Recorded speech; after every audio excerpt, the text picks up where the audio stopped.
Здравейте, приятели! Аз съм Илка и добре дошли в новото видео, където ще правим експеримент. Днешните материали са вода с лимонов сок, фуния, сода за хляб и един бал. Така. Ако искате и вие можете да опитате това. Значи, първо взимаме содата за хляб. Малко я натрушаваме, да стане така като за...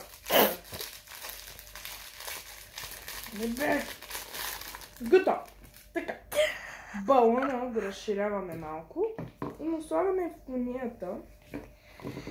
И след това слагаме малко сода за хляб. Само да ви покажа. Съжалявам. Така. Само малко да го правя така. И така. Отваряме содата за хляб. И слагаме.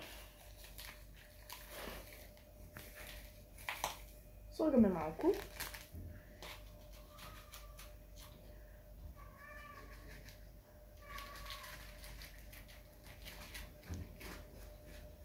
Толкова стига и махаме содата за хляб.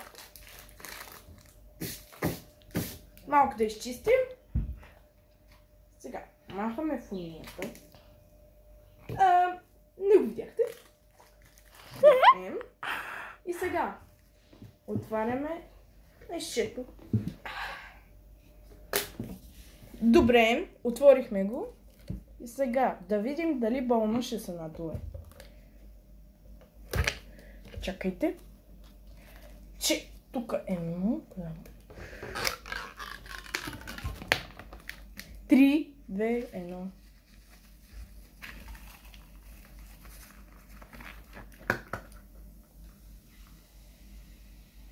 Стана!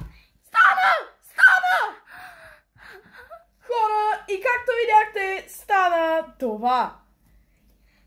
Видяхте как содата за хляб дойде тук и гледайте. Напълни същото и вече започва да капе. What? И вижте. Вече започват балончета. Гледайте.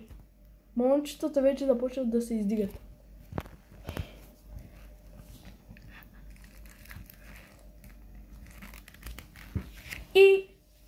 И това е всичко от мен. И не забравяйте да лайкнете видеото и да се абонирате за канала. А от мен, чао!